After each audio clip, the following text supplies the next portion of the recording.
ففروا إلى الله إني لكم منه نذير مبين. Kemudian kata beliau di bait syair yang ke-79, wa tushfiqu lil musirri 'alal ma'asi wa tarhamuhu wa nafsaka ma rahimta. Kamu ini kasihan kepada orang yang selalu berbuat dosa. Kamu rahmati dia, kamu nasihati, kamu tegur. Sedangkan dirimu sendiri kamu tidak rahmati. Kamu tidak rahmati. Nah, ini juga bab teguran pada jiwa. Iya. Jadi selalu kalau seorang lihat saudaranya jatuh dalam dosa, betul itu dari keimanan.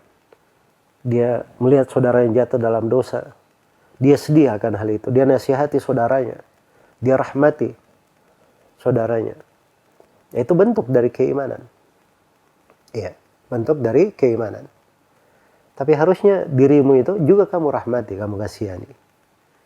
Kamu kasihani. Jadi ini penulis rahimahullah berbicara ya pada hal yang berjalan di tengah manusia, dan beliau juga kembali menghamam dirinya, menekan dan mendidik jiwanya sendiri. Kata beliau, raja'tal qahqara wa habatta ashwa wa nukishtal hisaba la amruka law wasalta lama raja'ta. Ya. Kata beliau rahimahullahu taala, kamu sudah mundur ke belakang. Dan kamu itu sudah berjalan, kamu mundur ke belakang, kemudian kamu berjalan tidak beraturan. Ya. Kamu sudah jatuh tidak beraturan, sudah mundur ke belakang, jatuh tidak beraturan, bikin dosa di sana sini. Ya, jatuh di dalam berbagai maksiat. La amruka. Ya, demi umurmu, ini bahasa sudah kita jelaskan ya. Kalau kadang berjalan di lisan orang Arab, mereka tidak maksudkan dengannya sumpah, tapi penekanan saja. La wasalta lama raja'ta. Iya. Andai kata kamu itu tiba, maka kamu tidak bisa kembali. Kamu tidak bisa kembali. Baik. Jadi andai kata engkau terus menerus seperti itu, ya, terus bersambung seperti itu, kamu tidak akan bisa kembali, kamu akan hancur dan kamu akan binasa. Walau wafaita rabbaka duna dhanbin wa nukishtal hisaba idan halakta. Ya sama kalau kamu menghadap kepada Allah tanpa membawa dosa misalnya, anggaplah kamu tidak punya dosa. Kamu menghadap kepada Allah, tapi kamu dinikash tentang hisabmu, dipertanyakan tentang hisab kamu. Idan halakta, pasti kamu celaka. Ya, dan itu hadits dari Nabi sallallahu alaihi wasallam ya, wa man nukishal hisaba uddib. Siapa yang dipertanyakan tentang hisabnya, pasti dia akan disiksa. Pasti akan disiksa. Iya. Dan seorang itu dia ketika menghadap kepada Allah Subhanahu wa taala akan dipertanyakan segala yang dia lakukan. Akan dipertanyakan segala yang dilakukan. Iya. Dengan sangat detail ya. Walaupun ada hamba, sebagian dari makhluk diperkecualikan, ya ketika dia ditanya tentang dosa-dosanya, dia akui dosa-dosa itu, kemudian Allah berfirman, aku sudah tutupi dosa-dosamu di dunia. Sebagaimana aku tutupi di dunia, di hari ini juga aku tutupi dosa-dosa kamu. Jadi ada hamba yang diperlakukan seperti itu. Harapan itu ada. Iya. Tapi seorang itu selalu ada kekhawatiran akan dirinya. Dia mengingat akan hal ini. Supaya terdidik jiwanya. Jangan dia terlalu berharap hal yang tinggi. Ya, ingin sampai ke sana. Padahal itu yang sampai ke sana orang-orang tertentu saja. Karunia dan nikmat Allah kepada sebagian dari hamba-hambanya yang salih. Jangan terlalu pede memuji diri kita sampai ke derajat itu, berada di tingkatan tersebut. Berada di tingkatan tersebut. Iya. Tapi kalau seorang selalu mendidik dirinya dengan baik, mungkin dia akan mencapai dari derajat itu. Allah Subhanahu wa taala maha luas rahmatnya. Tapi ini pembenahan, penataan untuk jiwa. Kata beliau, walam yadhlimka fi amalin walakin asirun an takuma bima hamalta. Ya. Dan kamu ini tidak pernah dizalimi dalam sebuah amalan apapun. Artinya Allah tidak pernah menzalimi kamu dalam amalan apapun. Karena seorang itu dibalas sesuai dengan amalannya. Iya. Seperti yang saya bacakan tadi ayat, wa nada'ul mawazinal qista liyaumil qiyamah fala tudlamu nafsun syai'an. Kami letakkan timbangan keadilan pada hari kiamat dan tidak satu jiwa pun yang dizalimi. Wa wudi'al kitab fataral mujrimina mushfiqina mimma fihi wa yaquluna ya wailatana ma li hadzal kitab la yughadiru saghiratan wala kabiratan illa ahsaha wa wajadu ma amilu hadira wa la yadhlimu rabbuka ahada. Dan diletakkanlah kitab itu, maka engkau melihat orang-orang yang bergelimang dosa. Dia berkata, wahai betapa kasihannya saya. Buku apa ini? Tidak ada amalan yang kecil maupun besar, kecuali tercatat dengan sangat detailnya di dalam buku ini. Dan mereka dapati seluruh amalannya hadir. Dan Allah tegaskan, Rabbmu tidak pernah menzalimi seorang pun. Tidak ada yang dizalimi oleh Allah Subhanahu wa taala. Man amila salihan fali nafsihi wa man asa'a fa 'alaiha. Wa ma rabbuka bidzallamin lil 'abid. Siapa yang beramal salih itu untuk dirinya sendiri. Dan siapa yang berbuat buruk, dia sendiri akan menanggungnya. Allah Subhanahu wa taala tidak pernah menzalimi seorang hamba pun. Tidak ada yang dizalimi oleh Allah Subhanahu wa taala. Iya. Jadi kamu itu tidak pernah dizalimi dalam amalan apapun. Walakin asirun antakuma bima hamalta. Tapi kenapa kamu merasa berat untuk melakukan apa yang dibebankan atas kamu? Apa yang menjadi tanggung jawabmu, menjadi kewajibanmu. Iya, menjadi kewajibanmu. Baik. Nah, ini pendidikan untuk jiwa ya, agar supaya selalu berusaha, saddidu wa qaribu, berjalan luruslah, ya, lurus. Kalau tidak bisa pas begitu langsung, mendekat. Wa abshiru, dan bergembira, bergembira. Nah, itu prinsip-prinsip umum di dalam kehidupan. Baik. Kata beliau, walau qad ji'ta yawmal hasyri fardan wa abasarta al-manazila fihi syatta la 'azamta an-namamata fihi lahfan ala ma fi hayatika qad adha'ta. Kata beliau, andai kata kamu datang pada hari kiamat sendiri. Nah, ini posisi seorang datang kepada Allah sendirian. Dan itu kejadian. Ya, setiap kita akan mengalaminya. Setiap dari kita akan mengalami hal tersebut. Akan datang sendirian. Walaqad ji'tumuna furada kama khalaqnakum awwala marrah. Sungguh kalian telah datang sendiri-sendiri sebagaimana kami ciptakan kalian di awal kali. Kita lahir di atas muka bumi ini sendiri. Kembali kepada Allah Subhanahu wa taala juga sendiri. In kullu man fis samawati wal ard illa atir rahmani abada laqad ahsahum wa addahum adda wa kulluhum atihi yaumal qiyamati farda. Tidak ada siapapun di langit dan di bumi kecuali akan datang menghadap kepada Allah sebagai seorang hamba. Sungguh Allah telah menghitung mereka dengan sangat telitinya, dan setiap dari mereka akan menghadap kepada Allah Subhanahu wa taala sendirian. Akan datang kepada Allah Subhanahu wa taala sendirian. Ya, maka itu dipikirkan bagaimana kondisi seseorang itu apabila dia datang menghadap kepada Allah Subhanahu wa taala. Nabi sallallahu alaihi wasallam bersabda, yuhsyaru an-nasu yaumal qiyamah hufatan uratan gurla. Akan dibangkitkan manusia pada hari kiamat dalam keadaan tidak beralas kaki, tidak berpakaian, dan gurlan, belum dikhitan. Ya, belum dikhitan. Dan itu sebagaimana firman Allah, kama bada'na awwala khalqin nu'idu wa'dan alaina inna kunna fa'ilin. Sebagaimana kami telah memulai awal penciptaan seperti itu, kami kembalikan lagi. Itu janji atas kami.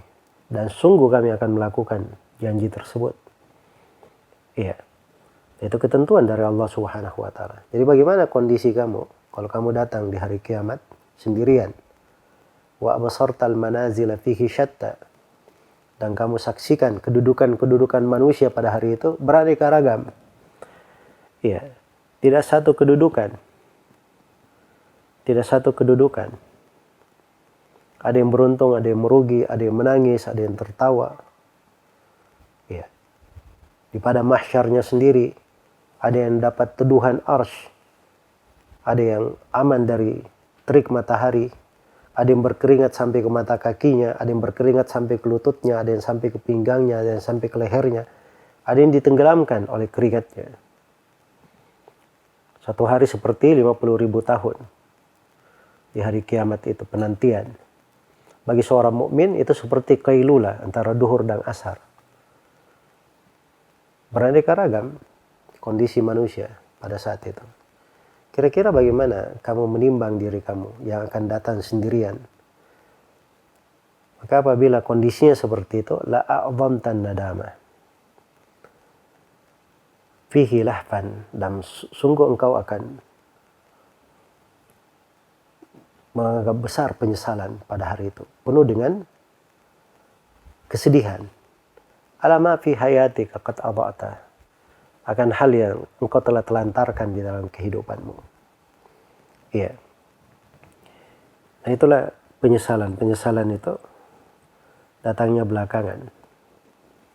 Penyesalan itu datangnya belakangan. Iya. Nanti dia berkata pada hari tersebut, ya laitani ma qaddamtu li hayati. Wahai andai kata saya mengedepankan untuk kehidupanku yang sebenarnya, itu kehidupan akhirat. Jadi selama ini dia belum hidup sebenarnya. Karena kalau dia berbuat untuk akhiratnya, itulah baru dia kehidupan yang benar. Kehidupan yang sejati. Kehidupan yang sejati. Kemudian kata beliau, tafirru minal hajiri wa tattaqihi. Ini bentuk dari nasihat lain yang mendalam. Kamu sekarang ini di kehidupan dunia, kamu takut dari panas, dari terik. Wa tattaqihi, dan kamu menghindarinya, berhati-hati darinya. Fahalla min jahannam qad fararta. Pernahkah suatu hari kamu itu lari dari panasnya neraka jahanam? Iya. Ya coba dipikir-pikir hal tersebut. Adakah seorang yang pernah di masa dia panas, dia ingat bahwa subhanallah,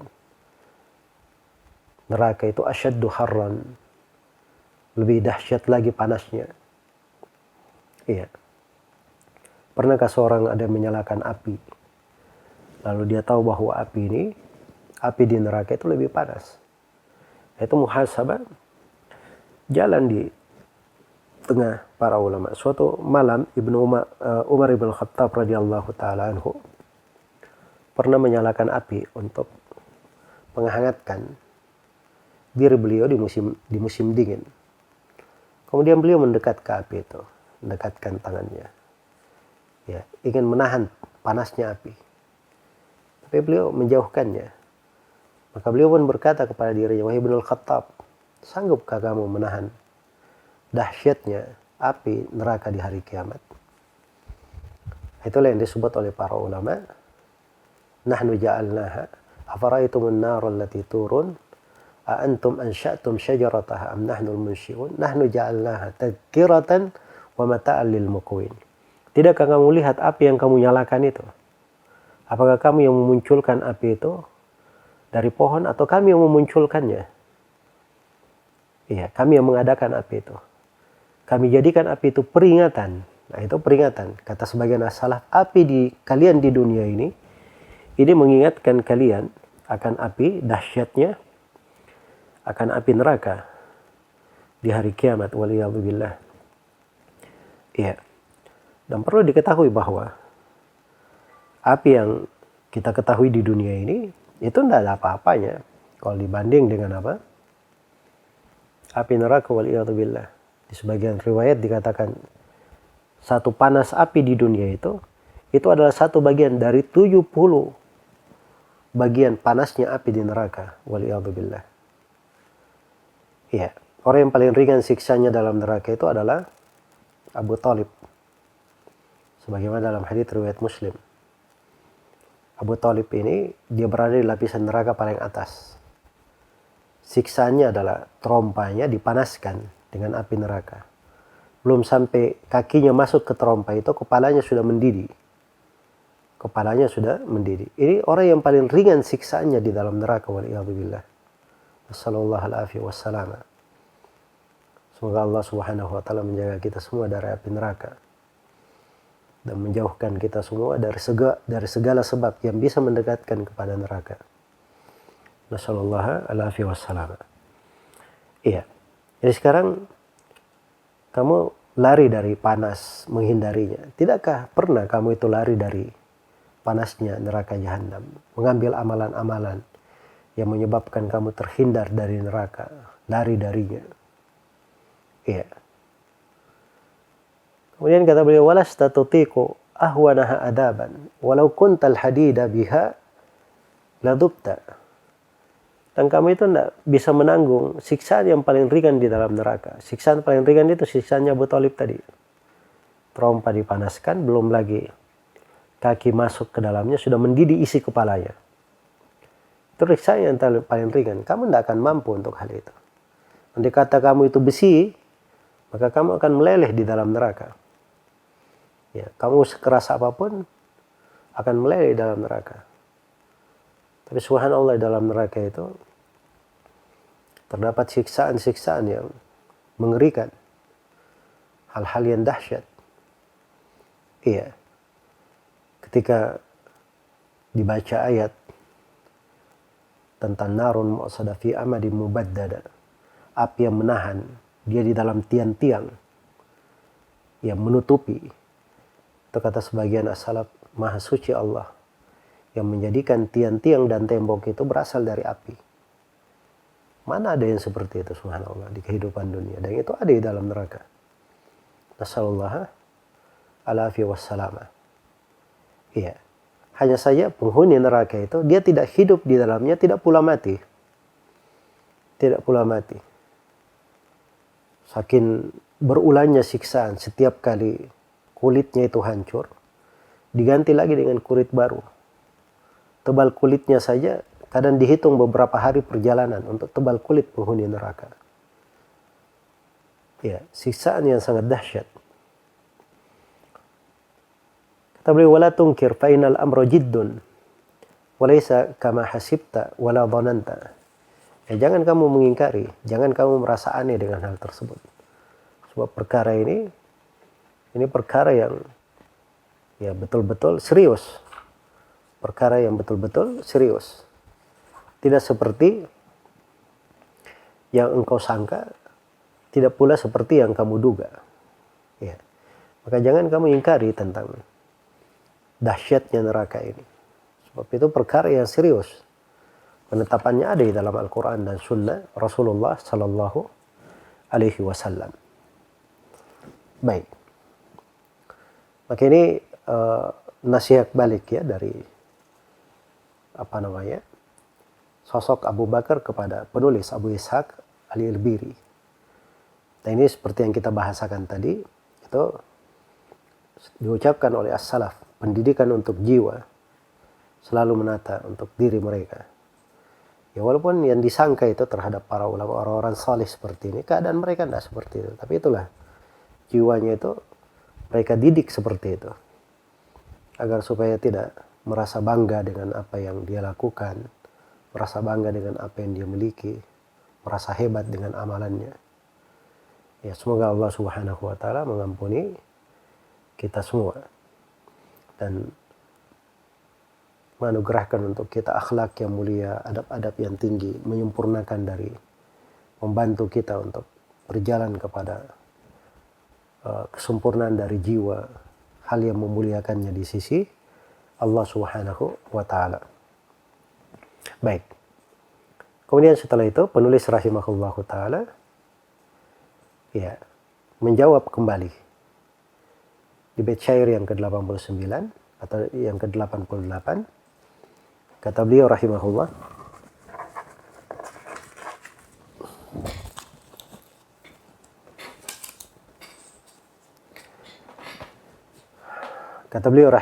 Abu Bakar, kashafta aqalla aibi wa aktharuhu wa aktharaha wa mu'dhamaha satarta.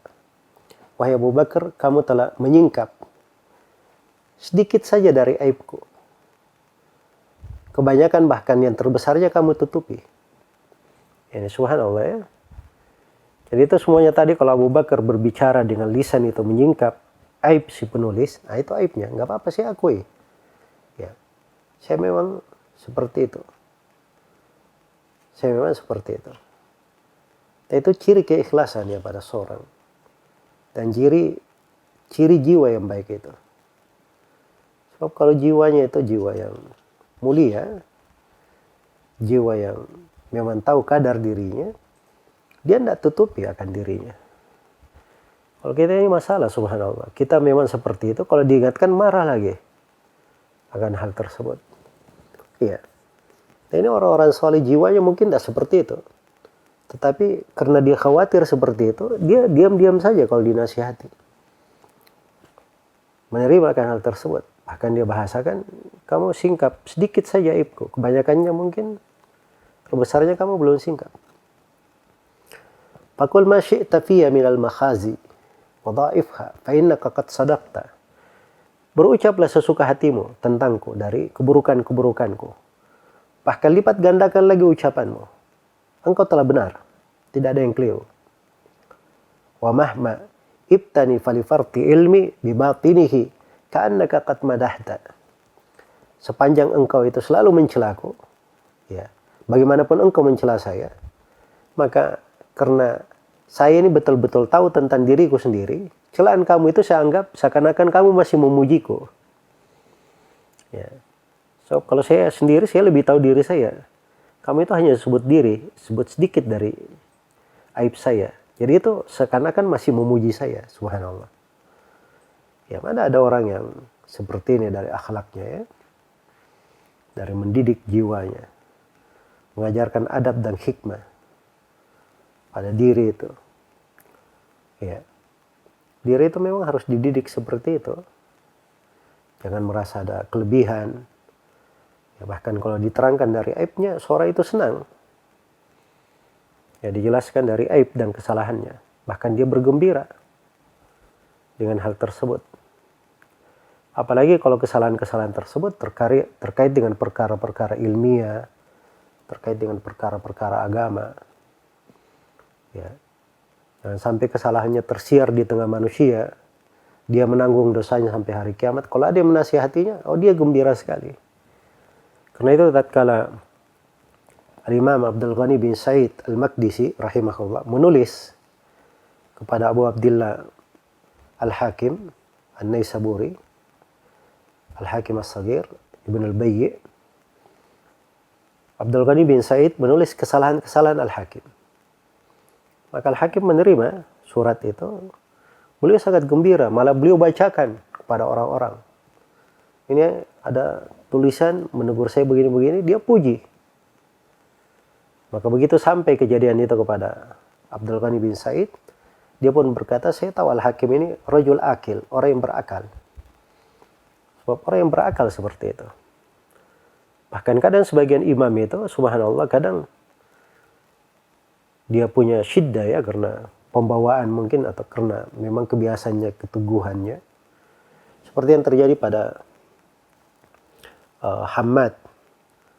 Nuaim bin Hammad Al-Khuzai rahimahullah. Nuaim bin Hammad Al-Khuzai ini panutan manusia. Walaupun beliau di hadits itu ada kelemahan ya, tapi beliau panutan manusia, berpegang dengan sunnah. Ya, didengar oleh orang-orang dalam sunnah. Maka suatu hari Yahya bin Ma'in itu duduk di majelisnya Nuaim bin Hammad. Dan Nuaim bin Hammad waktu itu menyampaikan riwayat dari Ibnul Mubarak, dari Ibnu Aun, Abdullah bin Aun. Maka kata Yahya bin Ma'in yang hadir di situ berkata kepada Nuaim bin Hammad, wahai Syekh, itu hadits bukan hadits kamu. bukan pula haditsnya Ibnu Mubarak, bukan pula haditsnya Ibnu Aun. Ya, karena Yahya bin Ma'in ini imam ahli hadits ya. Dan ini ada ceritanya di pembahasan ilmu mustalah. Kadang imam ahli hadits yang menilai rawi-rawi itu kuat atau tidak, seperti Yahya bin Ma'in, Imam Ahmad, dia itu menghafal hadits-hadits seorang rawi, itu lebih kuat hafalannya dari rawi itu sendiri menghafal haditsnya.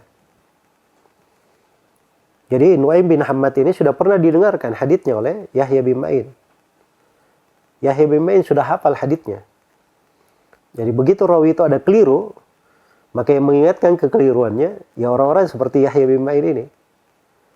Dia hadir lagi di majelisnya, dia dengar Nuaim bin Hammad baca hadits. Hadits itu tidak ada di pertemuan sebelumnya. Itu bukan haditsnya Nuaim bin Hammad. Maka Nuaim bin Hammad waktu itu marah. Diperingatkan, dia marah. Dan ahli hadits yang berada di sekitarnya juga marah. Tapi subhanallah, lihat orang-orang yang berakal. Nuaim bin Hammad, dia marah memang, tapi dia masuk ke rumahnya. Dia periksa buku-buku riwayatnya. Dan memang dia ketemukan seperti yang dibilang oleh Yahya bin Ma'in. Bukan dari haditsnya, bukan pula dari hadits Ibnu Mubarak, bukan pula dari hadits Ibnu Aun. Ya. Maka beliau pun keluar dan memuji Yahya bin Ma'in. Itu orang yang berakal. Para ulama itu seperti itu kondisi dan keadaannya. Iya. Seperti itu kondisi dan keadaannya. Kalau kritikan itu semua orang ada kritikan, ada kesalahan. Siapa yang tidak ada salahnya? Siapa yang tidak ada salahnya? Kalau kita ini ada yang berucap jelek kepada kita, itu pasti. Tidak ada manusia itu selamat dari lisan orang lain. Tidak ada orang yang selamat dari lisan orang lain. Jangankan kita, Nabi Muhammad SAW saja tidak selamat dari lisan manusia. Ada yang mengatakan beliau dukun, tukang sihir dan sebagainya. Ya, jangankan makhluk, Allah Subhanahu wa taala saja tidak selamat dari lisan manusia. Ada manusia yang berkata, Allah itu satu dari yang tiga, Allah punya anak, itu semua celaan terhadap Allah. Tidak ada yang selamat dari celaan. Karena itu dari bait syair yang saya hafal dari Syekh Mukbil rahimahullah. Ya, dalam satu bait syair indah. Kata beliau, ma salimallahu min bariyatihi wala nabiyul huda fa kaifa ana. Allah dengan berbagai keagungan dan kebesarannya tidak selamat dari ucapan makhluknya. Nabi yang membawa petunjuk juga tidak selamat dari ucapan manusia. Apalagi saya. Apalagi saya. Ya, karena itu orang-orang yang terlalu peka dengan kritik, dicela, sensitif dengan hal tersebut, itu tidak menunjukkan suatu pembawaan yang bagus. Itu perlu dia tata kembali jiwanya. Dia tata kembali dirinya. Iya. Tapi kalau misalnya dia dituduh tidak benar terkait dengan agama, ya, tuduhan-tuduhan terkait dengan agama, terkait dengan dakwah, itu memang nggak bisa dibiarkan. Ada yang menuduh Nabi Muhammad dengan tuduhan yang tidak benar. Itu oleh para sahabat dibela Rasulullah. Hasan bin Thabit dikasih mimbar di masjid untuk membalas dari ucapan-ucapan yang menuduh Nabi Muhammad SAW sembarangan. Dan itu tugasnya orang-orang yang berilmu memang memperbaiki agama. Tapi kalau kita sendiri dituduh secara pribadi, terkait dengan pribadi, oh ini si fulan begini, si fulan begini, biarkan saja. Memang saya mungkin ya lebih hina daripada itu. Lebih hina daripada itu. Ngapain dipermasalahkan? Tapi kalau berbicara tentang masalah agama, ini agama Allah. Di dalam membela agama Allah itu pintu ketaatan. Dan itu dari tugas orang-orang yang berilmu. Bukan semua orang yang berilmu malah. Tugas orang-orang yang punya tingkatan yang tinggi di tengah orang-orang yang berilmu. Itu yang membela agama Allah Subhanahu wa ta'ala. Baik.